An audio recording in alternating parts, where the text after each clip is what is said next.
Her billionaire husband left her for his first love, but her revenge move had him broken empty.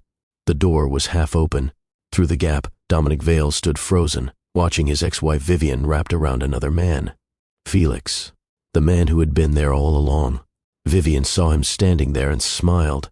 Not embarrassed, not apologetic, just satisfied. Dominic's voice came out broken. "How long?" Vivian laughed. "How long have Felix and I been together?" "Since before I contacted you, Dominic. Since before you left your wife. Since always, really. Did you actually think I wanted you back?" His world tilted. "You said you needed me. I needed your money. There's a difference." She stepped closer, her voice turning cold. "Men are so easy. Promise them they're special, and suddenly they'll destroy themselves trying to prove it. You used me. I used what you offered.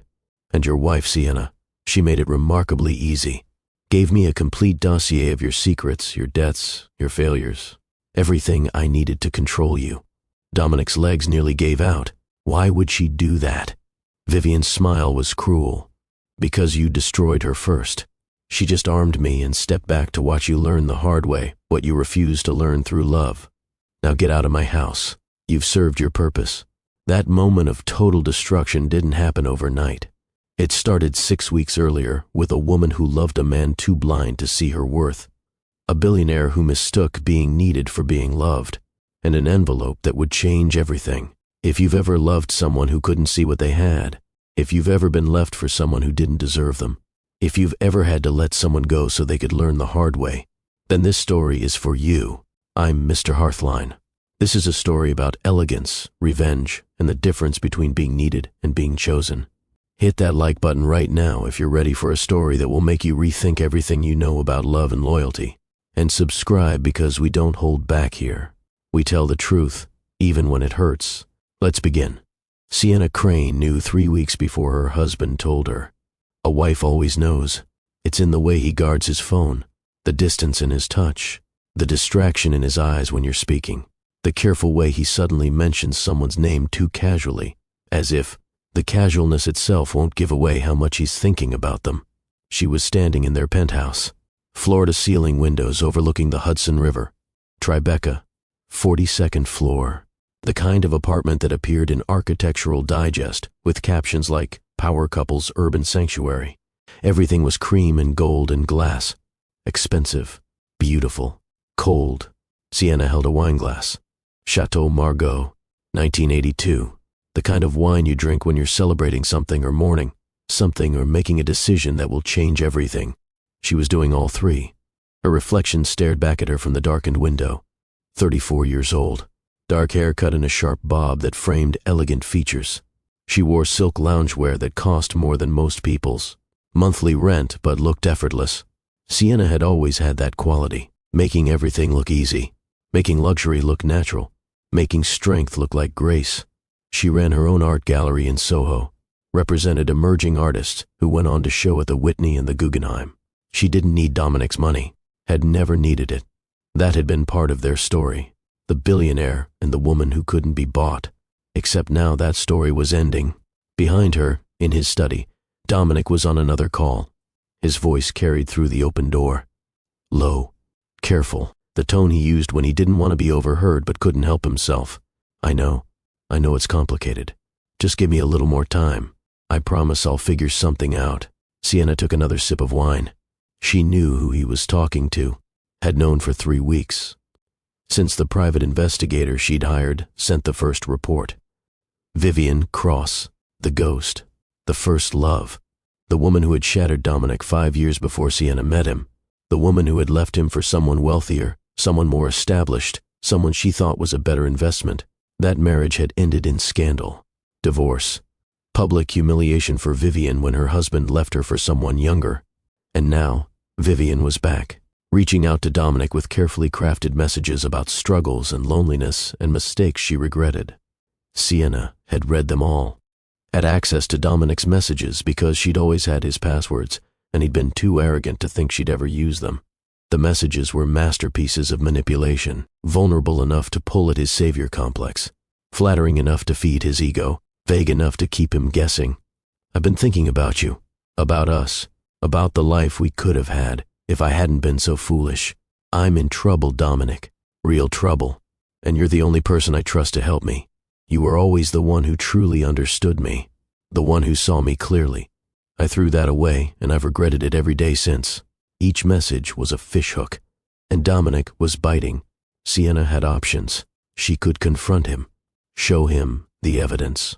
Demand he cut contact. Women did that. Fought for their marriages. Drew boundaries. Issued ultimatums. But Sienna understood something those women didn't.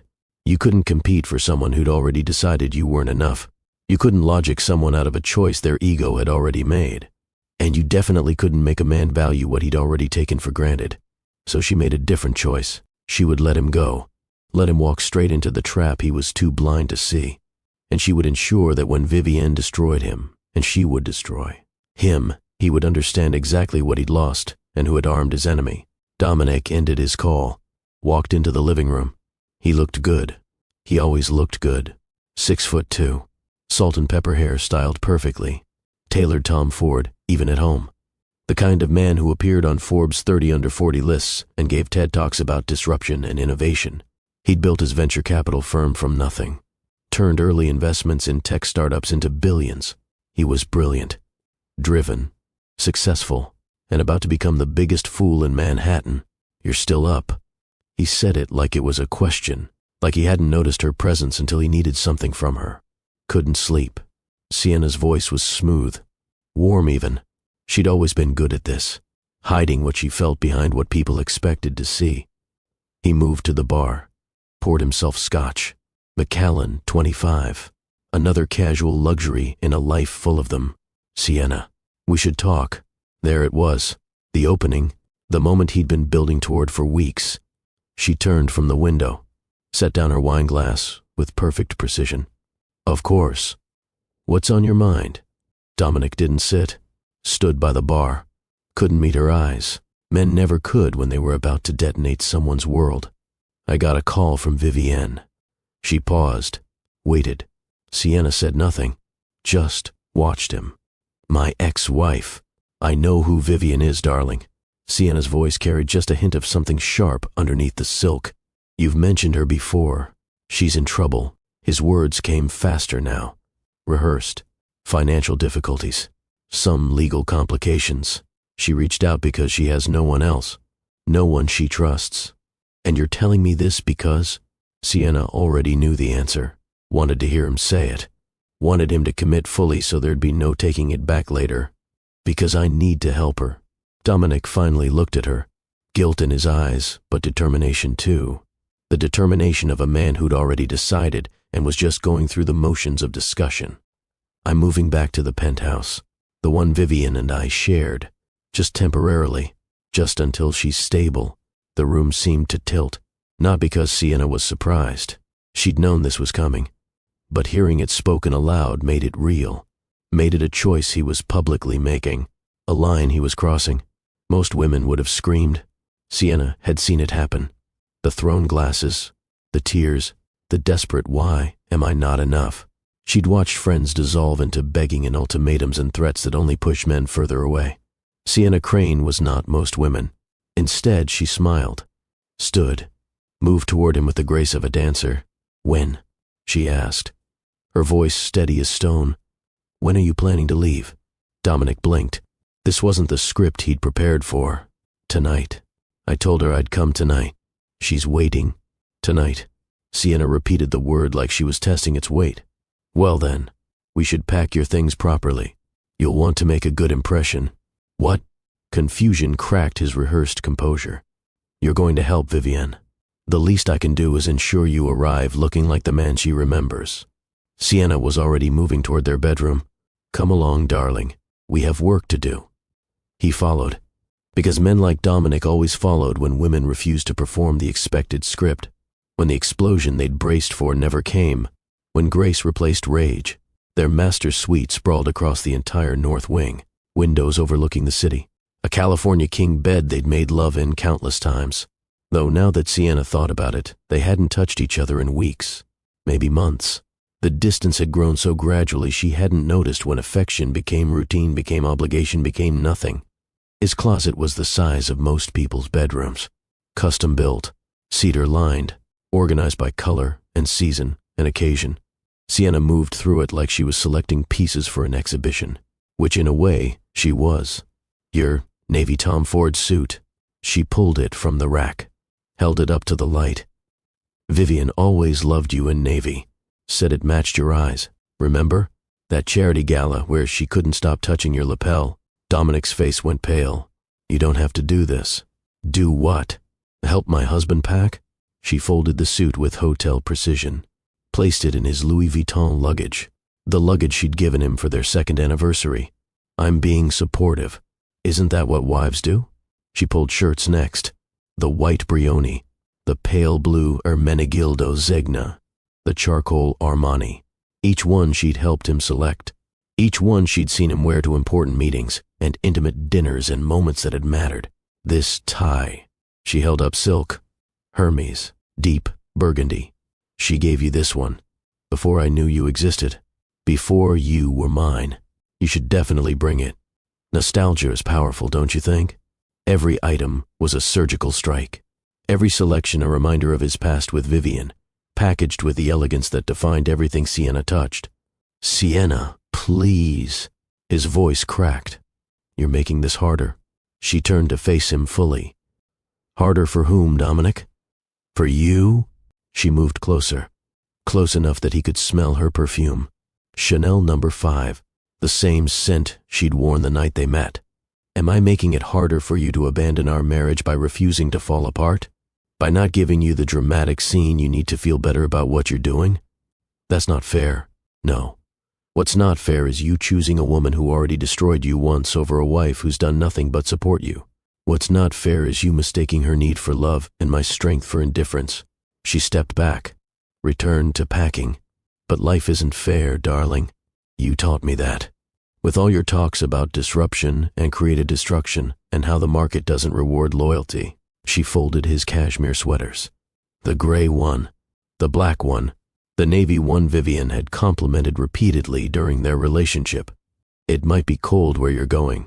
Vivian always kept her apartment cold. Remember? You complained about it. You'll need layers. Stop. Dominic's hands were shaking. Just stop. Why are you doing this?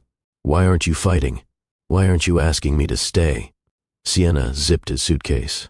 The sound was final, definitive, like a cell door closing. Because you've already decided. Because fighting would just delay the inevitable. Because you need to learn some lessons that can only be taught through experience. She pulled out her phone, called their driver. Martin, I need you to bring the car around. Mr. Vale is going out. She paused. No, I'll be driving him myself. 20 minutes. She hung up, looked at Dominic with eyes that had loved him and now studied him like a stranger. Go change into something comfortable for the drive. I'll finish here. He left, shell-shocked, moving on autopilot. While he was gone, Sienna made 2 final additions to his luggage. The cologne Vivian had given him years ago. Before Sienna, before everything, the scent he'd worn in his past life. And a framed photo, small, silver frame, Dominic and Vivienne from years ago. Young, happy, before the betrayal, before the pain. She'd found it in the back of his desk drawer months ago. Had known then that he'd never fully let go. Now he could have her back. All of her. Every broken promise. Every selfish choice. Every moment of pain she would inflict. 20 minutes later, Sienna loaded his luggage into the back of their Range Rover. Dominic stood beside the car like a man walking to his execution. Except he'd requested the execution, demanded it, chosen it over life. Get in. Sienna's voice was soft, almost gentle, which somehow made it worse. The drive across Manhattan was suffocating. Silence pressed against them like a physical thing. Dominic tried several times to speak, to explain, to justify. Each time, Sienna cut him off with perfect precision. Save it for Vivian. I'm sure she'll want to hear all about how difficult this is for you. How conflicted you feel. How you're really the victim here. That's not what I was going to say, isn't it? Sienna's hands were steady on the wheel. Because that's what men always say when they're choosing ego over love. When they're picking the woman who makes them feel necessary over the woman who makes them feel loved. She knew the way to Vivian's building. Of course she did. She'd driven past it a dozen times in the last 3 weeks, had studied it, memorized it, understood exactly where her husband was being pulled. Upper East Side, pre-war building, good address, dated interior. The lobby needed updating. The elevator was original and not in a charming way. When they pulled up to the entrance, Sienna put the car in park but didn't turn off the engine. She sat there for a moment, hands still on the steering wheel, staring straight ahead at the building that would become Dominic's new home. Dominic's voice was barely a whisper. "I'm sorry. I know that doesn't mean anything, but I am. I just have to do this. I have to help her. She has no one else." "No, Dominic." Sienna turned to look at him. Her eyes were oceans, deep, fathomless, holding knowledge he couldn't begin to understand. "You want to do this. There's a difference between have to and want to. You want to feel needed. You want to play hero. You want to believe you're the only one who can save her because it makes you feel important in a way my quiet, steady love apparently doesn't." He flinched like she'd slapped him. "But that's fine," she continued, her voice soft and deadly. "You should go. You should absolutely go in there and be her savior. Give her everything she asks for, everything she needs, everything she pretends to need. Exhaust yourself trying to fill a hole that has no bottom. Learn the difference between being needed and being used." She reached across him, opened his door. The interior light came on, harsh, exposing, because when you're done, when she's finished with you, when you've given everything and realized it was never going to be enough, you'll understand what you had with me. You'll understand what you threw away. You'll understand the difference between someone who needs you and someone who loves you. Dominic climbed out of the car like a man walking through water. Every movement heavy, wrong. Some part of him knowing this was a mistake, but his pride pushing him forward anyway. He retrieved his suitcase from the back, closed the trunk. When he looked up, Sienna had gotten out of the car too, stood beside him, on the sidewalk. The city moved around them. Taxis, pedestrians, life continuing while his ended. Sienna reached into her jacket, pulled out an envelope. Cream-colored, expensive stock, sealed with red wax. For a moment, Dominic thought it was a letter for him. Some final goodbye. But she walked past him to the mailbox at the edge of Vivian's building, slipped the envelope inside with movements that looked rehearsed, deliberate, final. "What's that?" he asked. Though some part of him didn't want to know, she turned back to him. Her smile could have cut diamonds. Insurance. Before he could ask what she meant, she was back in the car, window rolling down. She looked at him one last time. Her eyes held something he couldn't quite read.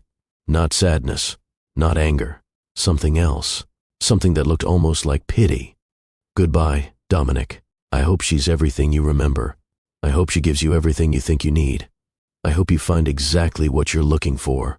Then she drove away, taillights disappearing into Manhattan traffic, leaving him standing in a driveway that didn't belong to him, holding a suitcase full of clothes that would never feel like home, watching the only woman who'd ever truly loved him disappear from his life. The front door of the building opened. Vivian stood there, backlit by the lobby light. Her smile was wide, painted, perfect.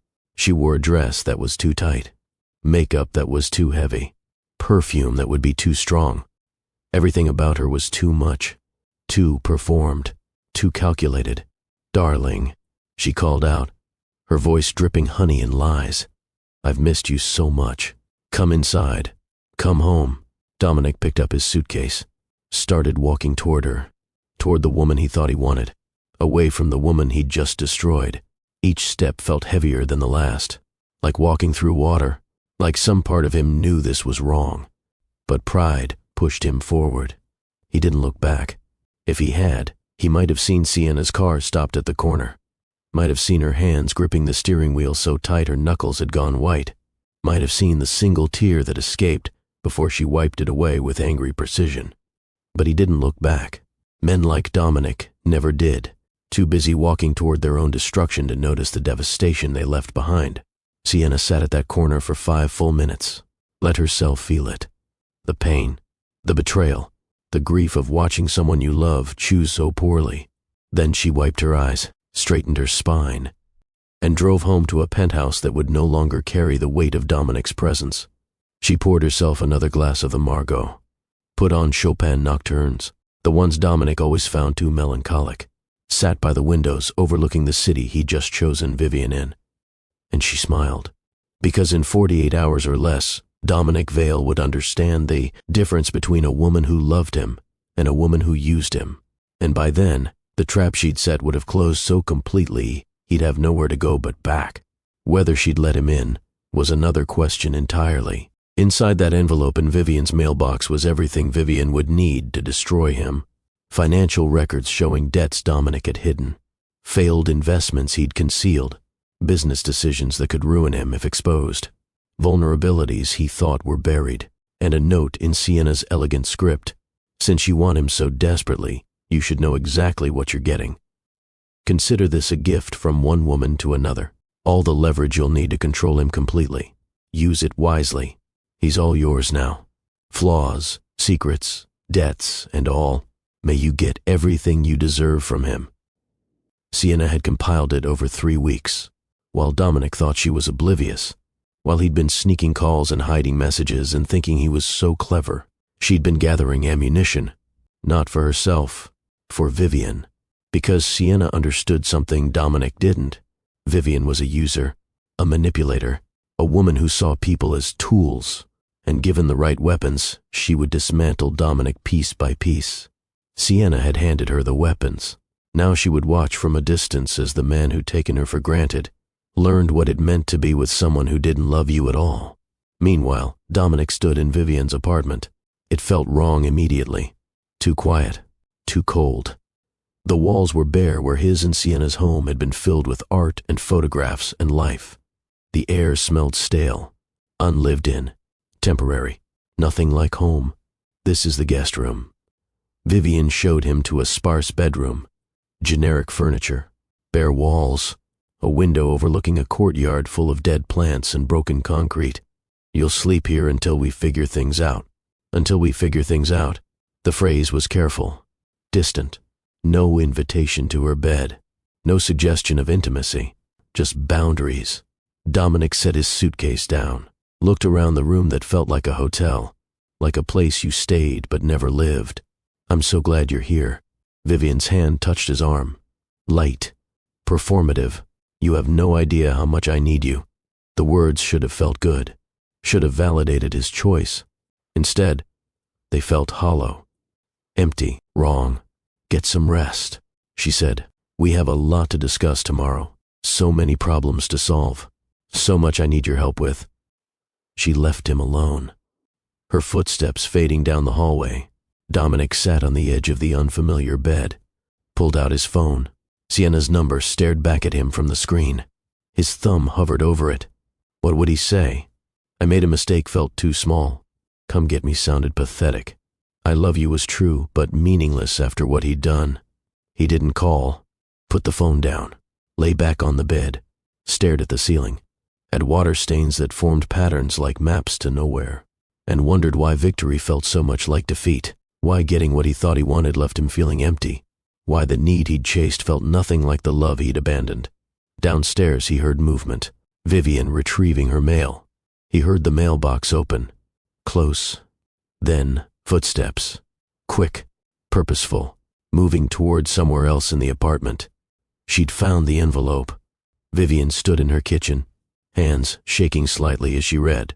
First Sienna's note, then the documents, proof of Dominic's hidden debts, his financial missteps, his careful deceptions, details of money borrowed and not repaid, evidence of promises broken, records of decisions he'd hidden from everyone, including his wife.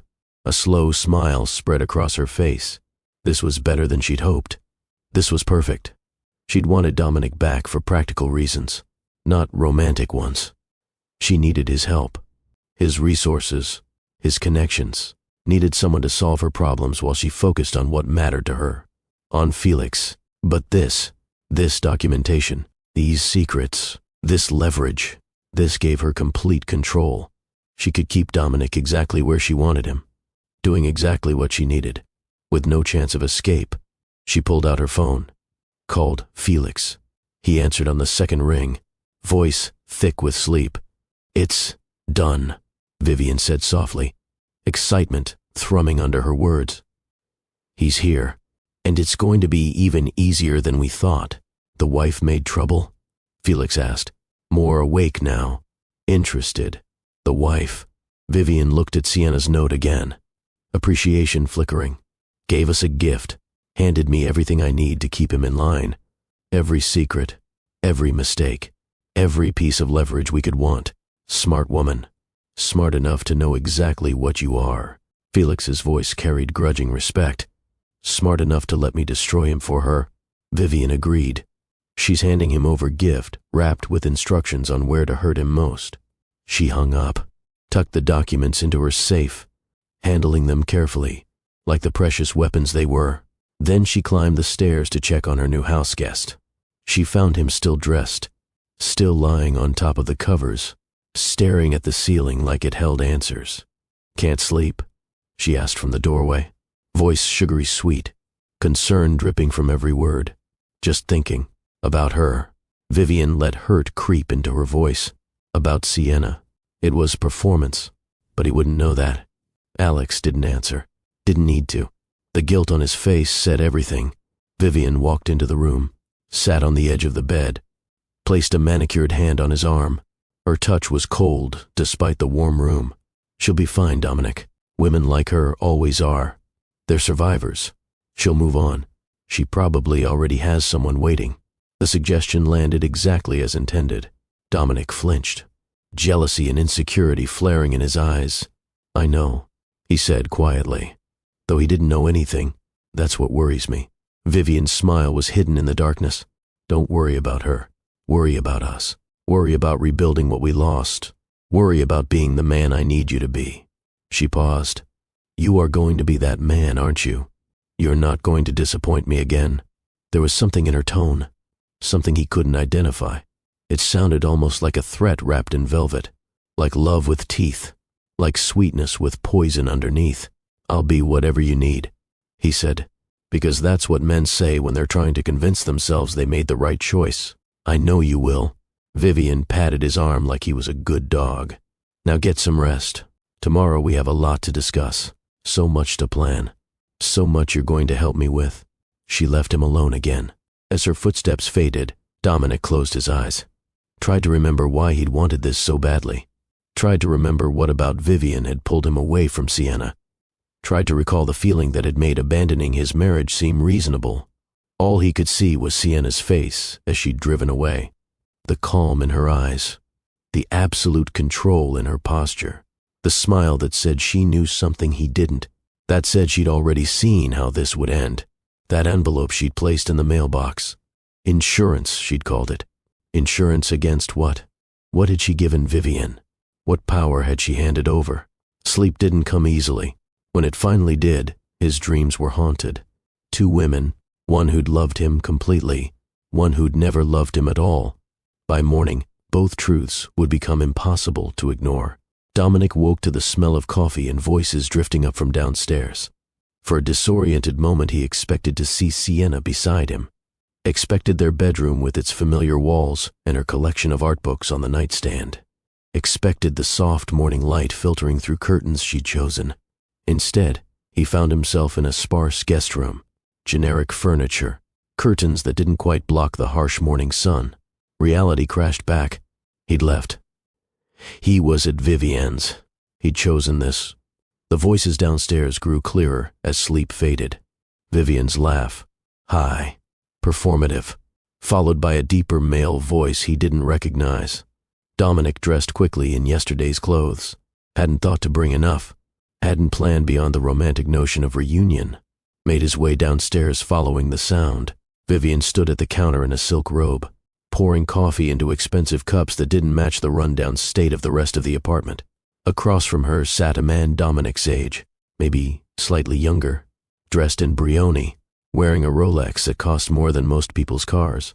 He had the kind of easy confidence that came from never having to prove himself, never having to work for anything. Dominic. Vivian's voice was too bright, too cheerful for someone who'd supposedly been struggling. Perfect timing. I want you to meet someone important." The man stood, extended his hand with a smile that showed too many teeth. "Felix Ashford, great to finally meet you. Vivian's told me so much about you. All good things, I promise." His grip was firm. His smile was predatory. Dominic disliked him immediately. Something about the way Felix looked at Vivian. The familiarity in his posture. The comfort in his presence here. "Felix is my..." Vivian paused as if searching for the right word. "Very close friend. He's been helping me through some difficult situations." "Close friend," Dominic repeated, tasting something bitter. "That's right." Felix settled back into his chair. Completely comfortable in Vivian's kitchen, in her space, in her life. His hand rested on the table where Vivian's had been moments before, occupying the same space with the same ownership. "Vivian and I have known each other for quite a while now. I've been trying to help her navigate some challenging circumstances." Vivian's expression shifted, vulnerability replacing brightness like an actress changing masks. It looked rehearsed, practiced. "That's actually what I wanted to talk to you about, Dominic. Why I reached out. Why I told you I needed you." She sat down at the table, gestured for Dominic to join them. He did, though everything in his gut told him to run. Told him this wasn't right. Told him he'd made a terrible mistake. But pride kept him in his chair. He'd left Sienna for this. Couldn't admit doubt now. "I'm in trouble," Vivian said softly, her eyes meeting his with calculated sincerity. "Real trouble. I made some poor decisions with people I thought I could trust. Got involved in situations that seemed fine at first but turned complicated. And now I'm facing consequences I can't handle alone." Felix nodded gravely, playing his part perfectly. "We've tried every option we can think of, every avenue, but the problems keep getting worse. Vivian's barely been sleeping, barely eating. She's terrified." "I'm sorry to hear that," Dominic said carefully, his protective instincts warring with his suspicions. "But I'm not sure what this has to do with me." "How can I help?" Vivian reached across the table, placed her hand over his. Her skin was cold despite the warm kitchen. "You've always been brilliant at solving impossible problems. You see solutions where other people see dead ends. You make sense of chaos. You're strategic, thoughtful, capable. I know it's asking a lot. I know I have no right after how I treated you, but I was hoping you might look at my situation, give me advice, help me figure out if there's any way to fix what I've broken." The flattery was laid on thick, each word chosen to appeal to his ego, to make him feel essential. But it worked. Dominic felt his chest expand, felt the familiar sensation of being needed, of being the smartest person in the room, of being irreplaceable. "I could take a look," he heard himself saying, even as part of him screamed not to. "No promises. But I could review your situation and see if there's anything I can suggest." Felix's smile widened, triumphant. "That would be incredible. Really, man. We'd be so grateful. Vivian's been saying you were the only one who could help. I'm starting to see why." They spent the next several hours at the dining room table. Papers spread everywhere. Felix and Vivian explaining their complicated web of debts and obligations. The details were vague, the specifics deliberately fuzzy, but the picture they painted was of two people in over their heads, drowning in problems not entirely of their making. Dominic listened, asked questions, began to see patterns. It was bad, really bad, but maybe not unfixable. Maybe not if someone smart was willing to take certain risks, willing to help in specific ways, willing to put their own reputation and resources on the line. By afternoon, his mind was churning with possibilities. This was familiar territory.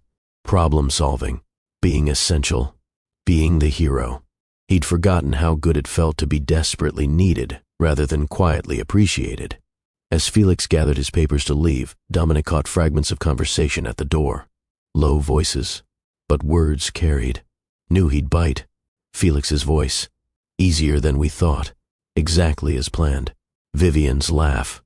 "He's already hooked." Dominic chose to ignore it. Chose to believe he'd misheard. Chose to rationalize. Because the alternative was too devastating. That he'd destroyed his marriage for a manipulation. That evening, Vivian made dinner. Nothing elaborate. Just pasta and salad. But she served it with candles, with wine in crystal glasses that looked expensive but were probably cheap. with a softness in her expression that reminded Dominic of who they'd been years ago, before betrayal, before pain. "Thank you for today," she said, twirling pasta on her fork with practiced delicacy. "For listening, for caring enough to try to help, for being here when I have no right to ask. Of course, I told you I'd be here for you. That's why I came. I know you did." She set down her fork, her gaze intense. "Dominic, I need to be honest with you about something I should have told you a long time ago." His stomach tightened. "Okay, when we broke up, when I left you before, that was the biggest mistake of my life." Her voice wavered convincingly, tears gathering. "I was young and stupid. I thought I wanted excitement, thought the grass was greener, thought you weren't enough, that there was something better out there. But I was wrong, so wrong. Nothing was ever as good as what we had. Vivian, let me finish, please." She reached for his hand again, her grip desperate. "I've spent so long regretting what I did to you. Years wishing I could go back and make different choices. Years wondering what our life could have been if I hadn't been so foolish. And when things started falling apart for me, when everything was crashing down, all I could think was that I needed you, that you were the only person who'd ever really understood me, the only man who ever really saw me." The words should have sounded romantic. Instead, they sounded like a speech she'd memorized. Lines delivered with just enough emotion to be convincing but not enough to be real. But Dominic wanted to believe them, needed to believe them. Because if Vivian's words were lies, then he'd destroyed his marriage for nothing. Hurt Sienna for no reason, thrown away love for manipulation. "I'm here now," he said quietly, squeezing her hand. "That's what matters. We can start over." "Yes." Her smile was victorious, though she disguised it as relief. "You're here, and maybe if we can get through this crisis together, maybe we could have a second chance. Maybe we could be what we should have been the first time, what we were meant to be before I ruined everything."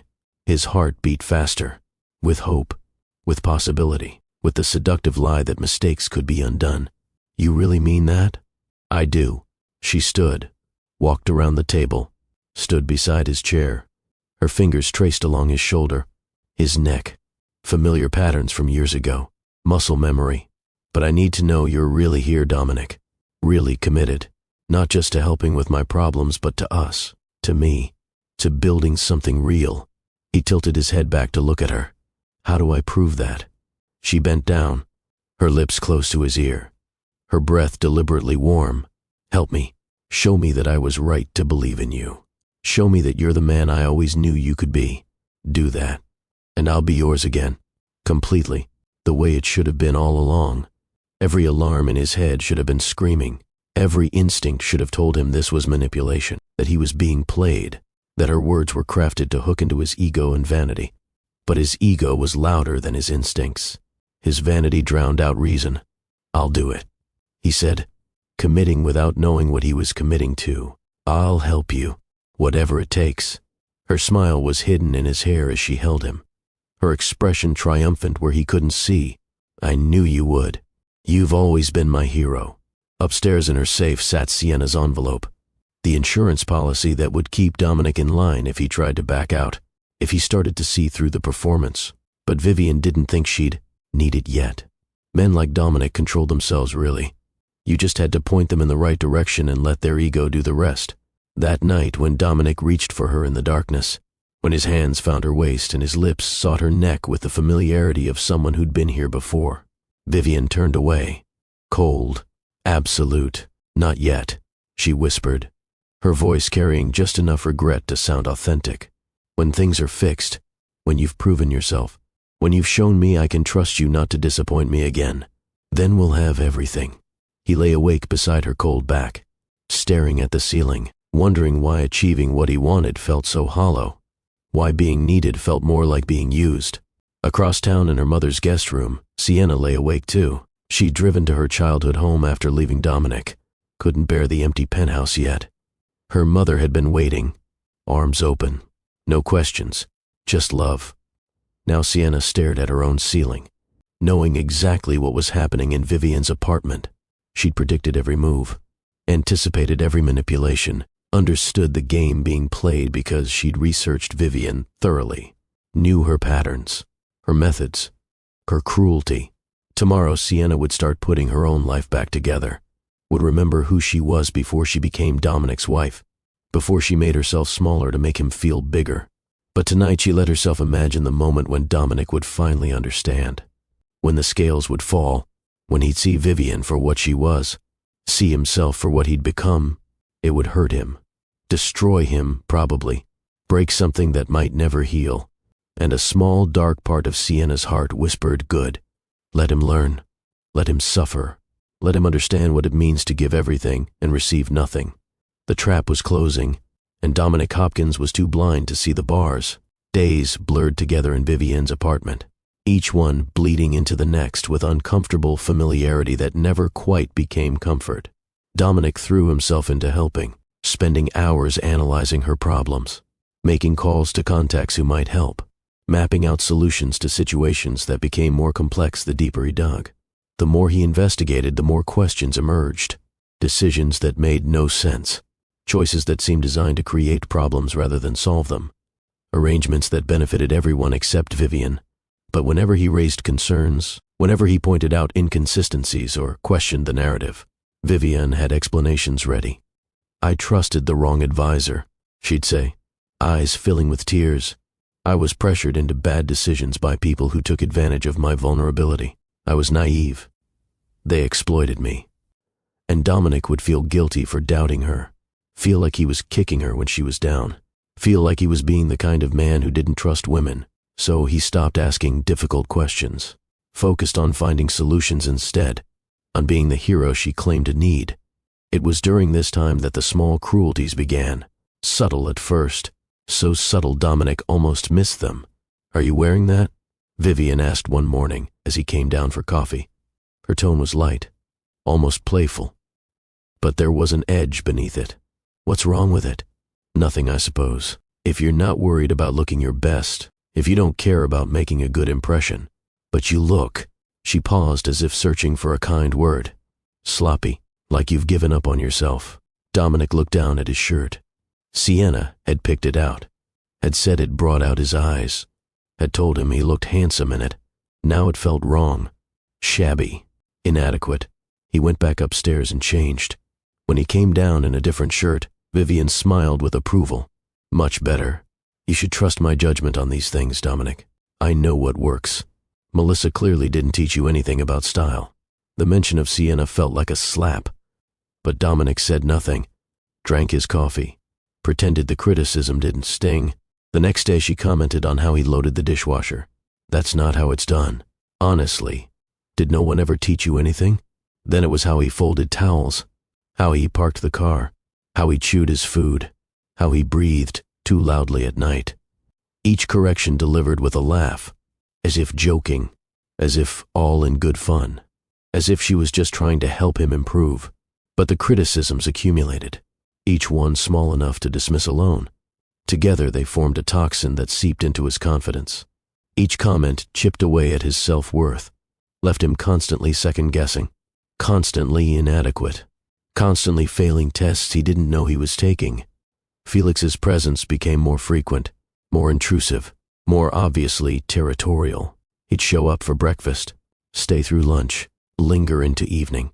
He had keys, Dominic noticed, walked through rooms like he owned them, opened the refrigerator without asking, sprawled on the couch like it was his furniture, touched Vivian's shoulder in passing with familiarity that made Dominic's jaw tighten.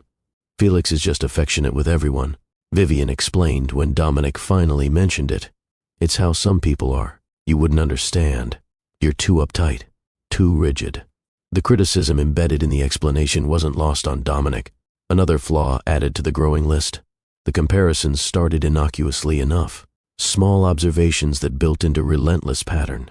Felix fixed the leaking faucet upstairs. Took him hardly any time. He's so capable, so handy. Not like some people who need to call professionals for everything. Felix suggested this wine. He knows everything about vintages. He's so cultured, so sophisticated. Isn't it delicious? Don't you wish you knew about these things? Felix thinks I should handle things differently. He's so innovative in his thinking, so creative, so much smarter about these situations than most people. Felix thinks. Felix knows. Felix does. Felix succeeds where others fail. Each mention felt like a paper cut, small but stinging, accumulating into 1,000 tiny wounds that bled Dominic's confidence away. Then came the nights, the terrible, lonely, rejecting nights. Dominic would reach for Vivienne in the darkness, his hand finding her waist, his lips seeking her neck. She'd been his once.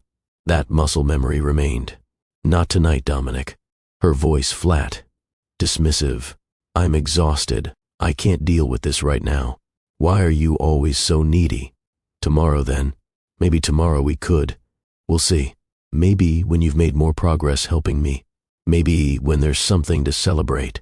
Maybe when you've proven you're worth my time. She'd turn away, her back a wall, her silence a rejection more devastating than any argument. Night after night the same script, reaching, turning away, the rejection becoming routine, becoming expected, becoming normal. He began to wonder if she even wanted him there, if this whole situation was just mistake compounded by mistake, if he'd destroyed his marriage for nothing. But then, morning would come. She'd smile at him over coffee, mention something about their future together, and he'd convince himself things would get better. Once everything was fixed, once he'd proven himself, once he'd earned his place. That's what she'd promised. That's what he was working toward. One evening, Dominic found documents spread across the dining room table, financial records he didn't remember sharing, details of debts he'd hoped to keep private, mistakes he thought were buried. Where did you get these? His voice tight. Vivienne looked up from her laptop, expression innocent. You must have left them out. I was just reviewing everything, trying to understand the full picture. I didn't leave these out. I've never shown you these. These are private. We're partners in this, Dominic. What's private between partners? She closed her laptop with deliberate slowness. Unless you're hiding things from me. Are you hiding things? Should I be worried about trusting you? No. These are sensitive. Everything about our situation is sensitive, she interrupted, voice hardening. But if we're going to work together, if we're going to build something, I need to know everything. I need complete transparency. Or should I assume you're not as committed as you claimed? He backed down, as she knew he would. She'd positioned it as a test of loyalty. He couldn't fail tests anymore. You're right. I'm sorry. I'm just stressed. I know you are. Her hand touched his cheek, gentle but somehow condescending. That's why you're making poor decisions. That's why you're being sensitive about things that don't matter. You need to trust me, Dominic. We're helping each other. Later he'd realized she'd made his boundary into his fault, his privacy into his paranoia. But in the moment he accepted her version of events. That night he lay awake listening to sounds from elsewhere in the house. Vivienne's laughter, light and genuine in a way it never was with him. Felix's deeper voice responding. Were they downstairs? Working late? Or were they something else? He pushed the thought away. He was being paranoid, being sensitive, but sleep wouldn't come. His mind drifted to Sienna, to their home, to the life he'd abandoned. She'd never criticized his shirts, never compared him unfavorably to other men, never made him feel inadequate. When he reached for her in the night, she'd turned toward him, not away. She'd welcomed him, made him feel loved instead of tolerated. He picked up his phone, opened messages to her. No texts since he'd left. The empty conversation mocked him. His fingers hovered over the keyboard. I miss you seemed pathetic. I made a mistake seemed too late. How are you seemed insulting. He typed nothing. Put the phone down. Stared at the ceiling until dawn. Downstairs, Vivienne and Felix sat close on the couch, her head on his shoulder, his arm around her waist. He's breaking faster than I expected, Felix observed. Good. The faster he breaks, the faster we get what we need. You don't feel bad? Not even a little? Vivienne laughed, cold and clear. For what? He left his wife to come here. He made his choices. I'm just showing him the consequences. Still, he really thinks you're going to love him again. Men always think their love is enough to change women who never loved them in the first place. She lifted her head, looked at Felix with genuine affection. They never learn. How much longer do we need him? Until he's given us everything we need. until we've extracted every possible benefit. Then we'll cut him loose." Felix kissed her forehead with real tenderness, the warmth she withheld from Dominic. Upstairs, Dominic finally fell asleep, dreaming of Sienna's smile, waking to Vivian's cold assessment of everything he did wrong. The poisoned paradise was working exactly as designed. Weeks passed like water torture, each day the same but worse. Dominic working 18-hour stretches, analyzing Vivian's situation, making calls to contacts who could help, mapping solutions to problems that multiplied the deeper he dug. His appearance began to change. The mirror showed a man he barely recognized. Thinner, shadows under his eyes like bruises, a tightness around his mouth from words swallowed and pain suppressed. He looked haunted, defeated, like someone who'd lost more than he'd gained and was only beginning to understand the trade he'd made. The criticisms never stopped. They evolved, became sharper, more frequent, more cutting. "You're slouching again. Makes you look weak. Felix never slouches. That's your solution? Really? I expected better from someone with your reputation, though I suppose that reputation is becoming rather questionable these days. Felix would have figured this out by now. Maybe I should have asked him for help instead. Maybe I made a mistake thinking you were up to this." Each comment landed like a punch. Dominic tried harder, worked longer, pushed himself further, desperate to prove he wasn't weak or stupid or inadequate, desperate to earn the love she kept promising but never delivering. His phone calls to business contacts became increasingly desperate. People who used to take his calls immediately now sent him to voicemail. Associates who'd valued his opinion now made excuses about being busy. His reputation was eroding in real time. Word was spreading. Dominic Vale left his wife for his ex. Dominic Vale is helping his ex-wife with some shady situation. Dominic Vale made guarantees he shouldn't have made. Dominic Vale's judgment is compromised. He didn't realize how bad it had gotten until he ran into a former colleague at a coffee shop. The man's face when he saw Dominic was pure discomfort. "Dominic, hey." The colleague looked around like he was planning his escape route. "How are things?" "Good. Busy. Helping with a complex situation." Dominic tried to sound confident, professional, like the man he used to be. "Right. Yeah, I heard something about that." The colleague shifted his weight. "Look, man, I don't know what you've gotten yourself into, but people are talking, and not in a good way. You might want to be careful. It's fine. Everything's under control." "Is it? Because from the outside it looks like you're making some questionable decisions." The colleague lowered his voice. "Your wife was great, Dominic. Sienna was class. And you left her for Vivian Cross? Everyone knows what Vivian is. You don't understand the situation. Maybe not, but I understand optics. And right now yours are terrible." The colleague pulled out his wallet, paid for his coffee. "Take care of yourself. Seriously." He left. Dominic stood there holding his coffee, hands shaking, realizing that while he'd been focused on helping Vivian, his entire professional life had been falling apart around him. That evening he tried to talk to Vivian about it, about his concerns, about the toll this was taking, about needing some acknowledgement of what he was sacrificing. She listened with a bored expression, then sighed like he was a child complaining about homework. "Are you seriously making this about you right now?" Her voice was ice. "I'm the one in crisis, Dominic. I'm the one who needs help. And all you can talk about is your reputation, your comfort. How selfish can you be?" "That's not what I meant. You know what? Maybe this was a mistake. Maybe I should have asked someone else for help. Someone stronger. Someone who doesn't fall apart the moment things get difficult. No, please, I'm sorry. I'm just tired. I'll do better." Her expression softened slightly, calculated. "You're right. You're tired. You're working so hard for me." She moved closer, touched his face. "I appreciate it. I do. And when this is all over, we'll have everything we've been waiting for. I promise." The promise was empty. He was starting to understand that, but he clung to it anyway, because the alternative was admitting he'd destroyed his marriage for nothing. Meanwhile, across town, Sienna was thriving.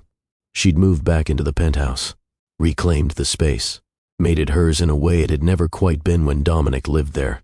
She'd redecorated slightly. Nothing major. Just enough to signal that this was a new chapter. New art on the walls from artists she represented. Fresh flowers she arranged herself.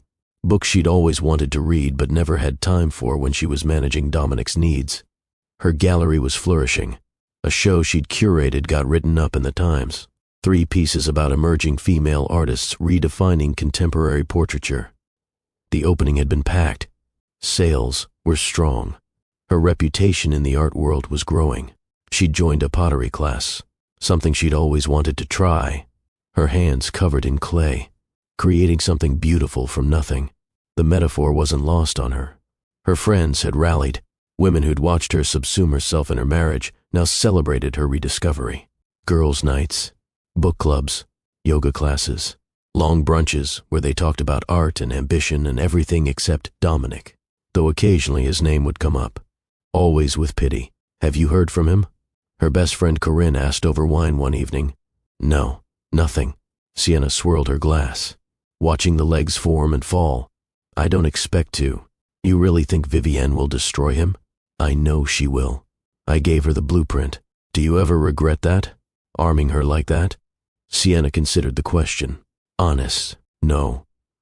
He needed to learn, and he wouldn't have believed me if I'd tried to warn him. Some lessons can only be taught through pain. What if he comes back? Then he comes back different, or not at all. Either way, I'll be fine. And she meant it. That was the revelation. She was fine. Better than fine. She was remembering who she'd been before she became Dominic's wife, before she'd made herself smaller, before she'd confused supporting someone with disappearing into them. One evening, a man brought her takeout. Owen, a curator from a partner gallery. They'd been working on a collaborative show. He'd mentioned she probably wasn't eating while working late. Showed up with Thai food and a smile. They ate together, talked about art, about the industry, about favorite pieces and artists who'd influenced them. It was easy, comfortable, no agenda, just 2 people who enjoyed each other's company. When he left, Sienna found herself smiling, not because Owen was a romantic prospect, but because she'd forgotten what it felt like to have a conversation with a man who valued her mind, who listened when she spoke, who didn't need her to be anything except herself. If this story is resonating with you, if you've ever had to rediscover yourself after losing yourself in someone else, take a second and hit that subscribe button, because we're just getting to the good part. The part where everything Sienna predicted comes true. The part where Dominic learns the hardest lesson of his life. Back at Vivienne's apartment, the financial trap was about to spring. Dominic had signed documents over the past weeks. Guarantees, CEO signatures, personal assurances on loans and investments and ventures that Vivienne and Felix had presented as necessary, as temporary, as routine. He'd signed them because he trusted Vivienne, because he was too tired to read the fine print, because questioning felt like admitting he didn't believe in her, because his ego wouldn't let him admit he might be making mistakes. Now, those documents were coming due. The obligations were being called, and Dominic was personally liable for amounts that made his stomach drop. His phone rang. Unknown number. He answered. "Mr. Vale? This is calling from Cordova Financial. We need to discuss the guarantees you made on the Cross Sutton venture. They've defaulted, and per the terms you agreed to, you're personally liable for the full amount." Dominic's mouth went dry. What amount? $7.3 million. Due in 30 days. We'll be sending formal documentation but wanted to give you advance notice. There must be some mistake. I didn't guarantee that much. You signed the documents, Mr. Vale. Your signature is on file. 30 days. The call ended. Dominic sat frozen. $7.3 million. He had resources, but not liquid, not immediately accessible, not without major financial restructuring. His phone rang again. Different bank, different obligation, another guarantee coming due, then another call, and another. By the end of the day, he'd received notice of obligations totaling over $20 million. All personally guaranteed, all his responsibility, all due within weeks. He confronted Vivienne that evening, documents spread across her dining table, his hands shaking with rage and fear and the terrible understanding that he'd been played. "What is this?" His voice was barely controlled. "These guarantees, these amounts. I didn't know I was signing on for this much." Vivienne looked at the documents with manufactured surprise. "You signed them, Dominic. You read them. You agreed. I trusted you. You said they were a routine. You said the risk was minimal. I said what I believed at the time. She shrugged. Things changed. Deals fell through. It's not my fault you didn't do your own due diligence. Not your fault. These are your ventures. Your deals. Your problems that you volunteered to help with. She stood, voice hardening. No one forced you to sign anything, Dominic. You're a big boy, a brilliant businessman. Or so everyone says. Though I'm starting to wonder if that reputation was always more myth than reality. The insult landed like a slap. You manipulated me. I gave you opportunities to help me. You chose to take them. And now you're facing consequences and suddenly it's my fault? She laughed. How typically male. Take credit when things go well. Blame women when they don't. I've given you everything. Weeks of my life. My expertise. My resources. My reputation. And I've given you nothing? She moved closer. Eyes cold. I've given you a place to stay. Food to eat. A purpose. Someone to save. Isn't that what you wanted? To feel necessary. The truth of it cut deep. She saw it. Smiled. Face it, Dominic. You came here because your ego needed feeding. Because your wife was too complete. Too whole. She didn't need you the way I pretended to. And that made you feel useless. So you came running when I called. Desperate to matter to someone. Desperate to be the hero. Well, congratulations. You're the hero of your own destruction. She walked to the door, opened it. I have plans tonight. With Felix. We're going to dinner. Somewhere expensive. Maybe you can figure out how to pay for it since you're about to owe everyone in Manhattan. She left, the door closing with finality. Dominic stood surrounded by documents that represented his financial ruin, understanding that he'd signed away his security for a woman who'd never cared about him at all. His phone buzzed. Text messages. People who'd heard about his obligations. Colleagues questioning his judgment. Associates distancing themselves. His reputation collapsing in real time. He opened his banking app. Started calculating what he had versus what he owed. The numbers didn't work. Even liquidating everything. He'd be short. He'd have to sell assets. Take massive losses. Destroy wealth he'd spent years building. All for Vivian, who was currently out to dinner with Felix, laughing at him probably, celebrating how thoroughly she'd played him. Dominic's hands clenched into fists. Rage warred with despair. How had he been so blind? How had he missed every red flag? Every warning sign? Every obvious manipulation? Because you wanted to be blind, a voice in his head whispered. Because seeing the truth would mean admitting you destroyed your marriage for nothing. Hurt Sienna for no reason. Chose ego over love. He thought about Sienna, about how she'd packed his bags with such care, how she'd driven him here, how she'd smiled like she knew exactly what would happen. Insurance, she'd called that envelope. Insurance that he'd learn his lesson, that Vivienne would destroy him using weapons Sienna provided. His wife had predicted everything, had seen through Vivienne immediately, had given her the tools for his destruction and stepped back to watch, because he wouldn't have believed Sienna if she'd warned him, would have accused her of jealousy, of trying to control him, of not trusting him. So she'd let him learn the hard way, let him walk into the trap, let him face consequences that would teach what love couldn't. And now he was broken, with nowhere to go and no one to blame but himself. That night Dominic barely slept.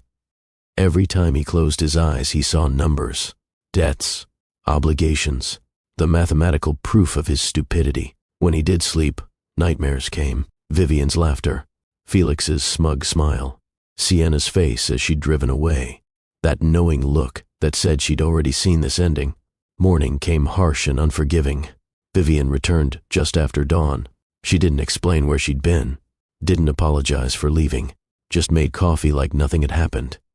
We need to talk, Dominic said, his voice rough from lack of sleep. So talk.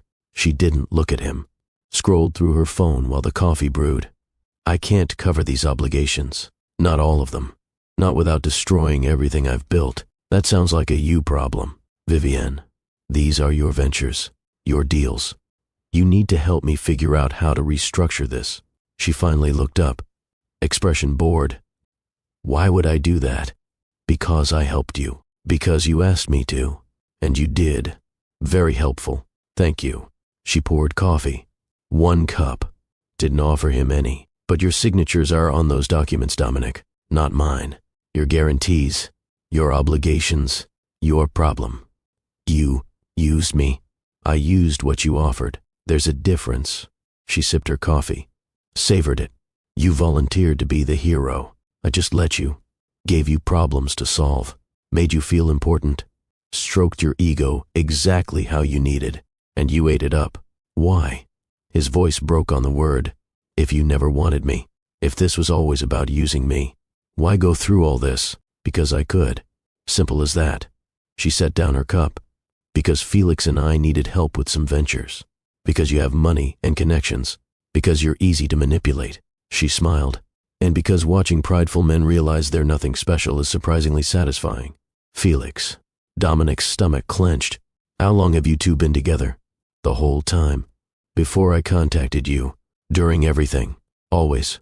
She laughed at his expression. Did you really think I wanted you back? After Felix? He's better than you in every possible way, Dominic. Smarter. Richer. Better in bed. Better at everything. Each word was a knife. Precisely placed. Maximum damage. Then, why bring me into this at all? I told you. We needed help. Felix suggested reaching out to you. Thought you'd be perfect. Rich enough to be useful, egotistical enough to be manipulated, and still pathetic enough to come running when his ex-wife called. She moved toward the door. We were right.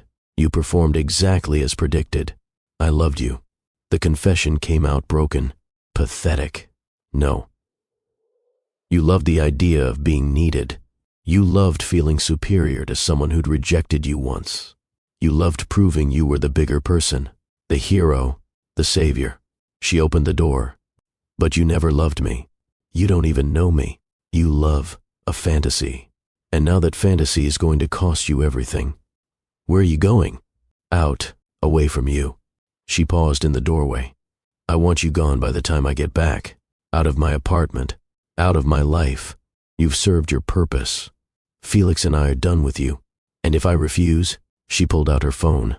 Showed him the screen. Photos of documents. The ones from Sienna's envelope. His hidden debts. His failures. His secrets. Then I release these to every media outlet in New York. I destroy what's left of your reputation so completely you'll never recover. I make sure everyone knows exactly what kind of fraud you are. Sienna gave you those, he whispered, understanding fully now. The envelope, the insurance, his wife arming his enemy. She did. Very thorough woman, your ex. She knew exactly what I'd need to control you. Gave it to me gift-wrapped. She even included a note explaining why. Vivian smiled, said you destroyed her first. So she was handing you over with instructions on where to hurt you most. I have to respect that level of elegant revenge. Why would she do that? Because you earned it. Vivian's voice was matter-of-fact. Cold. You left a woman who loved you for a woman who'd already destroyed you once. You chose ego over devotion. She just ensured you'd learn the lesson completely. Made sure Vivian would have everything needed to dismantle you piece by piece. And I did. Beautifully. She checked her watch. You have 2 hours. Pack your things. Get out. Disappear. And if I see you again, those documents go public. Understand? Dominic couldn't speak. Could barely breathe. Just nodded. Good. She walked out. Left him standing in an apartment that had never been home. Surrounded by the wreckage of his own choices. He packed, mechanically, the same suitcase Sienna had filled with such care weeks ago. But this time, he packed alone, with shaking hands, with the understanding that he'd lost everything. Everything. His marriage, his reputation, his financial security, his dignity, his future. All gone. All destroyed. All his own fault. He called a car service. Couldn't afford a Uber Black anymore. Just regular Uber. Loaded his suitcase. Left the building where he'd thought he'd find love. Found only destruction. The driver asked where to. Dominic didn't know. Couldn't go back to the penthouse. That was Sienna's. Couldn't go to friends. He didn't have any anymore. Couldn't check into a nice hotel. Couldn't afford it. Just drive. He said, I'll figure it out. They drove through Manhattan, past his old office building, past restaurants he'd frequented, past the life he'd had and thrown away. Everything looked different now. Tainted, ruined. His phone buzzed constantly. Creditors, associates, people wanting answers about the rumors spreading, about his obligations, about his spectacular fall from grace. He turned it off. Couldn't face any of it. The driver eventually stopped at a cheap hotel in Queens, the kind with hourly rates and questionable stains. Nothing like the luxury Dominic was accustomed to, but it was what he could afford now. He checked in, paid cash, went to a room that smelled like bleach in desperation, sat on the edge of a bed that sagged in the middle, and finally let himself break. Sobs came from somewhere deep, gut-wrenching, the sound of a man who'd destroyed everything and finally understood what he'd done, who he'd hurt, what he'd lost. He cried for hours, until there was nothing left, until he was empty, hollow, just a shell of who he'd been. When the tears finally stopped, Dominic looked at himself in the mirror.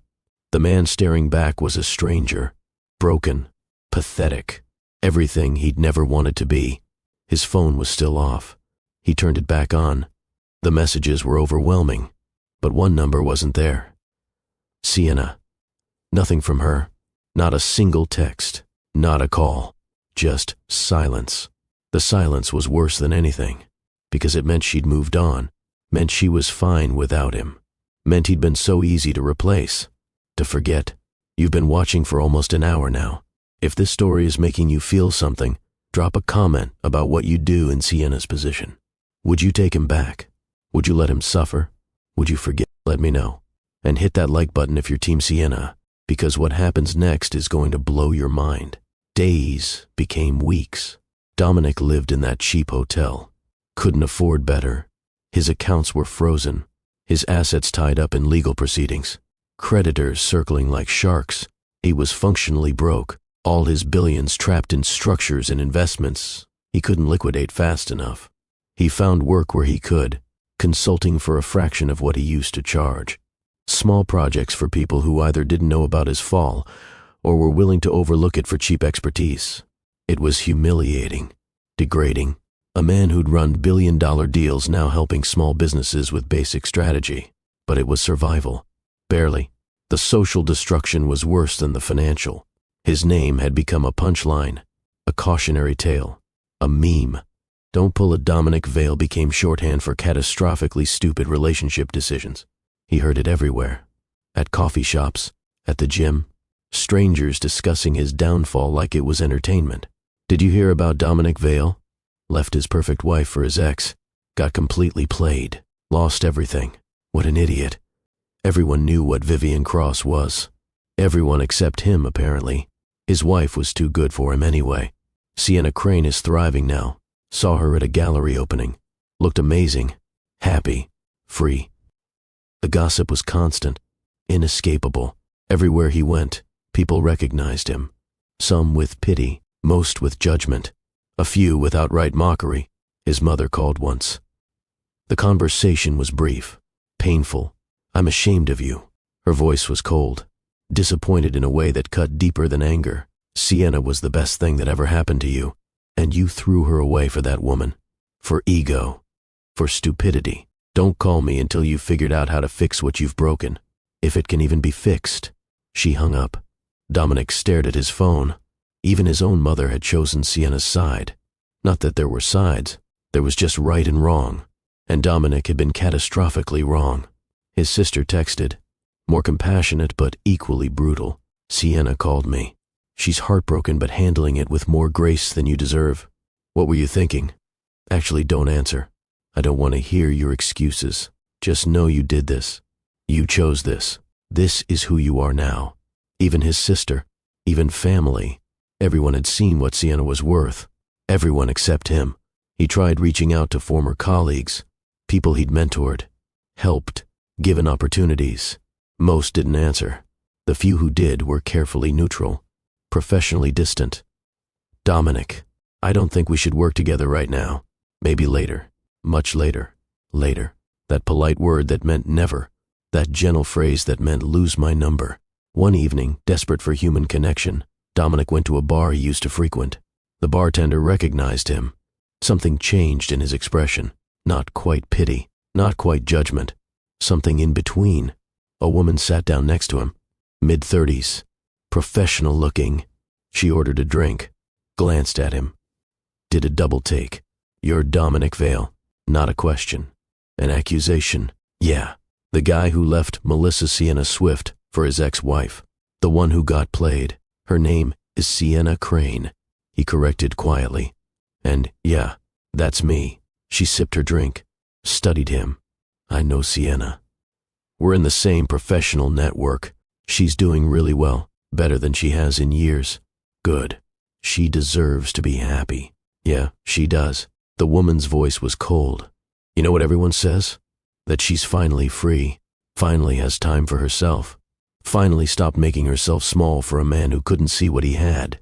The words landed like punches. Accurate, devastating, true. She seems lighter, happier, like a weight's been lifted. The woman stood, leaving money for her drink. "We all knew she was too good for you. We just hoped you'd realize it before you did something catastrophically stupid. Guess you proved us all right." She walked away, left Dominic alone with the crushing knowledge that everyone had seen it. Everyone had known. Everyone except him. He left the bar. Couldn't stomach being there. Couldn't face the judgment, the pity, the confirmation of his failure.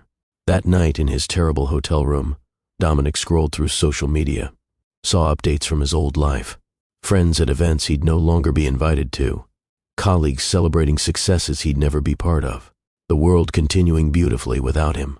And Sienna. He found her gallery's Instagram.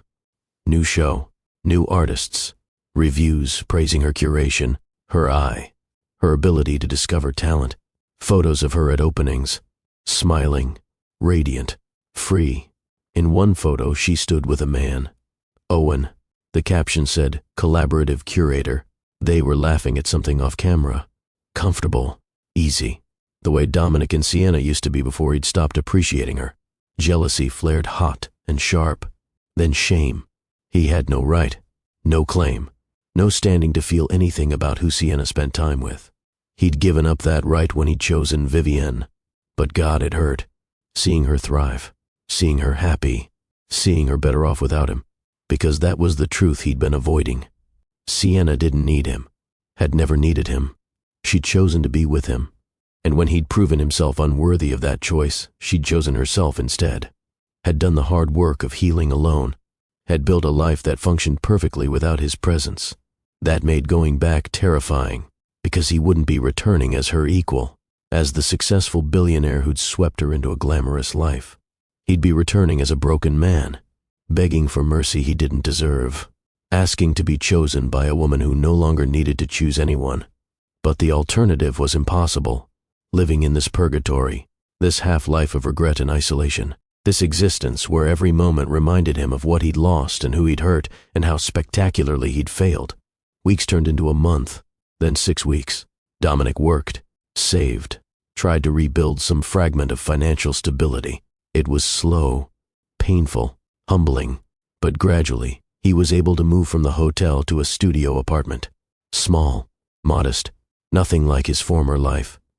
But it had a kitchen, a bathroom that wasn't shared, windows that let in light. He started therapy, couldn't afford much, but there were sliding scale options. A therapist who asked hard questions, who didn't let him hide behind excuses or rationalizations. What did you think you were getting from Vivienne that you weren't getting from Sienna? The therapist asked in their third session. Dominic had thought about this, wrestled with it. I felt necessary.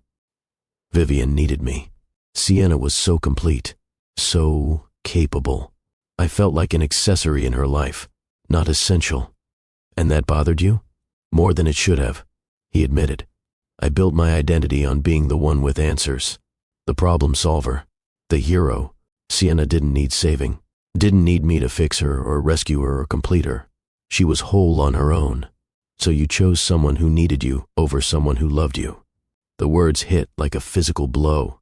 Yeah, I guess I did. How did that work out? Dominic laughed. Bitter, broken, about as well as you'd expect. Turns out being needed isn't the same as being loved. Turns out people who desperately need you are often just using you. Turns out the woman who didn't need me but chose me anyway was the only one who actually loved me. What are you going to do with that knowledge? I don't know. Try to become someone worthy of being chosen again, maybe. Even if she never chooses me, at least become someone better than who I was. The therapy helped. Slowly, painfully.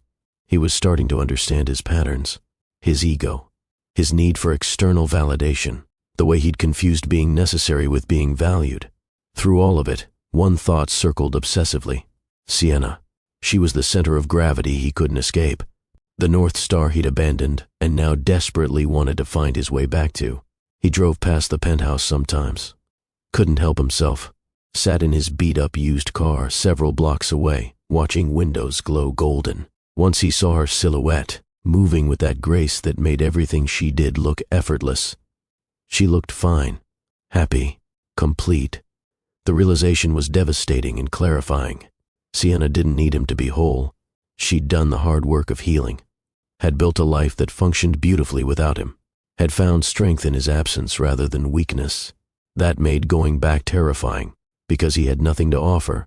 No wealth, no status, no power, just a broken man who'd finally learned to value what he'd lost, who finally understood the difference between being needed and being loved. But the alternative, living without even trying, felt impossible. On a cold Tuesday evening, Dominic made a decision. He'd go to her, face her, accept whatever judgment she delivered, beg if necessary, grovel if required, lay himself bare and let her decide if he was worth any mercy at all. He showered, dressed in one of the few nice outfits he'd kept, looked at himself in the mirror. The man staring back was different from who he'd been. Thinner, older, humbled, broken in ways that might never fully heal, but maybe honest for the first time in years. The drive to the penthouse felt like swimming through concrete, every mile heavier than the last. His heart hammered, his hands were slick with sweat. Fear coursed through him with every breath. He parked in a guest spot. His old reserved space held an unfamiliar Mercedes. Did Sienna have someone new? The thought made his stomach clench, but he had no right to care, no claim to make, no standing to object. He rode the elevator, each floor feeling too fast and too slow simultaneously. Walked to the door that had once been his, stood there for a full minute, hand raised, unable to knock, terrified of what waited on the other side. But he'd come this far, lost everything, had nothing left to lose except the last shred of pride that had gotten him into this mess. Dominic knocked 3 times, firm, final, the sound of a man who'd made a choice and would face its consequences. Footsteps approached. The door opened, and there she was, Sienna. She wore simple clothes, cashmere and silk that suggested a comfortable evening at home. No makeup, no performance, no armor. Her hair was loose around her shoulders.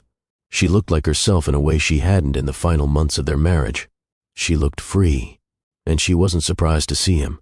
Her expression suggested she'd known he'd come eventually, had simply been waiting to see how long his pride would hold out. Dominic, she said his name, neither warm nor cold, just factual. Sienna. His voice cracked on her name. Can I talk to you? She stepped aside, allowing him entry into the home he'd abandoned. Everything was the same, but different. The furniture, the art, the books, all familiar. But there were new elements, fresh flowers, a handmade pottery piece, a throw blanket in colors he'd never seen, small signs that life had continued and evolved without him. Sit. She gestured to the living room. He sat on the edge of the sofa, unable to relax, unable to pretend comfort. Sienna settled into the chair across from him, not beside him, not close, maintaining physical and emotional distance. You look terrible, she observed. Not cruel, just fact. I am terrible, he said quietly. I'm destroyed, humiliated, broken. Everything you knew would happen happened. Everything you warned me about without saying a word came true. I know. Sienna's voice remained calm, measured. I watched from a distance. Vivian was thorough. I expected nothing less. You gave her the weapons to destroy me. I gave her the information you'd hidden from me, the secrets you thought I didn't know about. the vulnerabilities you'd concealed. Sienna leaned back in her chair, completely composed. I simply ensured she had all the tools she needed to show you exactly who she was and who you'd become. Why? The question came out strangled. Why help her destroy me? Because you wouldn't have believed me if I'd told you. Sienna's eyes held his. Clear, devastating. If I'd shown you evidence of her manipulation, you would have thought I was jealous. If I'd warned you she was using you, you would have thought I was bitter. You needed to learn through experience what you refused to learn through love. The truth of it hit like a physical blow. I'm sorry. The words felt infinitely inadequate. God, Sienna, I'm so sorry. For leaving. For choosing ego over you. For being so blind. For taking you for granted. For everything. I know you are. She stood, moved to the window, her back to him. But being sorry isn't the same as being different. Regret is just pain at consequences. Change is becoming someone new. Then let me change. He stood too. Didn't move closer. Didn't presume to enter her space uninvited. Let me prove I can be the man you deserved all along. Sienna turned. For the first time, he saw something flicker in her eyes. Not forgiveness, not yet, but maybe the distant possibility of it. You left me for a woman who'd already destroyed you once, she said softly. You chose her need over my love. You valued being her hero more than being my partner. Do you understand what that did to me? I broke you. His voice was raw. I made you question your worth when you were the only thing of value I ever had. You did. She moved closer. He could smell her perfume. Subtle, elegant, the scent of home he'd abandoned. But I rebuilt myself, Dominic. I found my strength without you. I discovered I could be complete alone. And that's why this, she gestured between them, is different now. I don't need you. The words should have destroyed what remained of his hope. Instead, they illuminated something he'd been too proud to see. That's why I need to be chosen, he whispered. Not needed. Not depended on, but chosen. Freely. Without obligation. Because I'm worth choosing. Something in Sienna's expression softened microscopically. And are you worth choosing? I don't know. He admitted honestly. I've spent 6 weeks trying to become someone who might be, trying to rebuild not my empire or my reputation but my character, trying to understand the difference between being needed and being loved. She studied him for a long moment.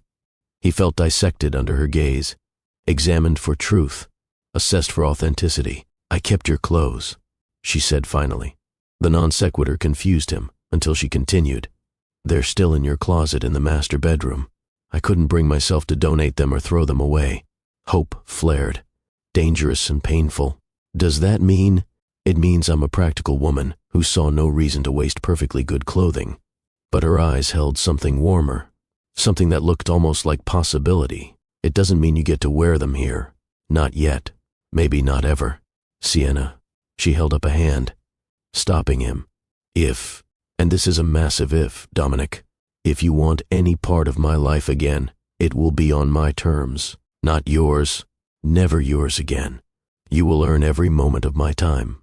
You will prove every word you speak. You will rebuild what you destroyed, piece by piece, with no promises and no guarantees. Anything, he said frantically. Whatever it takes, however long it requires. There's a guest room, Sienna continued as if he hadn't spoken, 2 doors down from the master bedroom. You may stay there. Not here, not in our home as my husband, but as someone on probation, someone trying to earn their way back to something they destroyed. She moved past him toward that guest room. He followed, drawn by the gravitational force she'd always possessed, but he'd been too arrogant to acknowledge. The room was spare. A bed, a nightstand, a lamp, a window overlooking the city that had watched him fall from grace. You'll sleep here, Sienna said. You'll respect my space, my boundaries, my autonomy. You'll ask permission rather than assume access. You'll prove through action, not words, that you've changed. How long? He asked. How long until I know if there's a chance? However long it takes for me to see if your change is real or performative. She turned in the doorway, backlit by hallway light, looking like something divine and untouchable. I've given you access to this space, Dominic. Don't confuse that with forgiveness. Don't mistake proximity for reconciliation. I understand, he said, though understanding and accepting were different things. Do you? She tilted her head slightly. Because this isn't romantic. This isn't me taking you back with open arms. This is me being willing to observe whether the man I loved still exists under the fool you became. With that, she left him alone in the small room. Dominic stood there processing everything. The conditional second chance. The carefully maintained distance. The way Sienna had given him access without giving him assurance. It was more than he deserved, and less than he wanted. It was possibility without promise. It was hope wrapped in uncertainty. He had nothing to unpack. Just the clothes he wore. His phone. His wallet with almost nothing in it. The physical proof of how far he'd fallen. He sat on the edge of the bed. From this room, he could hear Sienna moving through the penthouse. Soft footsteps. Quiet domesticity. The evidence of a life that functioned beautifully without him. He'd lost everything. His money. His reputation. His certainty. His pride. But sitting in this guest room, closer to Sienna than he'd been in weeks, Dominic felt something he hadn't felt since before he'd left. The possibility of redemption. Whether he could earn it remained to be seen. Whether Sienna would grant it was entirely her decision. And for the first time in his life, Dominic Vale understood that being chosen was infinitely more valuable than being needed. That the woman who'd let him go with such elegant grace held all the power. As it should be. As it always should have been. Days passed in careful routine. Dominic woke early, made coffee for both of them, left Sienna's outside her bedroom door, never presuming to enter. Just a small gesture, consistent, daily, asking nothing in return. He worked, small consulting jobs, slowly rebuilding his finances from ruins, but more importantly, he worked on himself. Continued therapy, read books Sienna left casually where he'd see them, about emotional intelligence, about ego, about healthy relationships. He didn't know if she left them deliberately. Didn't ask. Just read them. Absorb them. Let them change him. Some evenings they'd have dinner together. Sienna would cook. Or he would. They'd sit at the table in careful civility, making conversation that avoided anything too deep. But gradually, carefully, they were learning each other again. Or maybe learning each other truly for the first time. Other evenings she'd tell him she had plans. He'd eat alone in the guest room, listen to her get ready and leave, wonder where she was going, force himself not to ask. Because he'd lost that right. Because trust had to be rebuilt through restraint as much as action. One evening Sienna came home and found Dominic in the kitchen, making dinner, not waiting for her to cook, not demanding to be fed, just quietly preparing a meal. You're cooking, she paused in the doorway. Trying to. He turned to face her. It's not as good as yours, but it's edible. She moved into the kitchen, examined his work. You never cooked when we were married. I should have. He met her eyes. You did everything. Ran the household, managed my life, held everything together while I took credit. I never appreciated how much you carried, how much work you did, how much you sacrificed. No, you didn't. I'm sorry for that. For all of it. For every moment I took you for granted. Are you apologizing because you mean it, or because you think it's what I want to hear? She leaned against the counter. Both. He admitted honestly. I mean it, but I also want you to hear it. Want you to know that I finally understand what I did. What I threw away. Who I hurt. Something in her expression softened slightly. Set the table. They cooked together, moving around each other with cautious coordination, not the easy teamwork they'd once had, but something new being built on the ruins of something old. After dinner, as they cleaned up, Sienna spoke quietly. I've been watching you. Dominic's heart raced. And? You're trying. I'll give you that. You're working on your life, facing consequences, not running. She dried a plate slowly. But I still don't know if you've actually changed, or if you're just better at performing change. How do I prove the difference? Time, she said simply. Consistency. Being this person not just when I'm watching, but always. I am different. He turned to face her fully. Losing you showed me what matters. Being used by Vivian taught me the difference between love and manipulation. Being alone forced me to see who I am without someone propping me up. Pretty words. True words. She set down the dish towel, looked at him directly. Do you know what you did to me, Dominic? Really understand it? I hurt you. I abandoned you. You made me question my worth. She interrupted. You made me wonder if years of loyalty meant nothing. You broke something in me that I had to rebuild on my own. Her voice remained calm, but he could hear pain underneath. And I did rebuild it. I found my strength, my worth, my sense of self that didn't depend on being someone's wife. She moved closer. And that's why I don't need you anymore, Dominic. I did the hard work of healing. I'm complete without you. I know, he whispered. I see that. You're stronger now. You're incredible. So if you want back into my life, it's not because I need you. It's because I might choose you. If you prove you're worth choosing. She pulled something from her pocket. The cream-colored envelope. Or rather, a copy of it. The one she'd given Vivian. I meant what I said. I have copies. I know everything now. I see you completely. I'll never be blind again. You broke my trust completely, she continued. If it ever comes back, and that's a big if, it will never be what it was. I understand. Do you? Because this isn't romantic. This isn't me taking you back with open arms. This is me being willing to watch you try to earn something you destroyed. She turned back to the dishes. You'll sleep in the guest room tonight, and tomorrow night, maybe forever, you'll earn your way back slowly, painfully, honestly, with no shortcuts and no guarantees. However long it takes, he said. I'll wait. I'll work. I'll prove myself. Maybe. She moved toward the doorway, then paused, looking back at him with eyes that had seen him at his worst and his best. We'll see.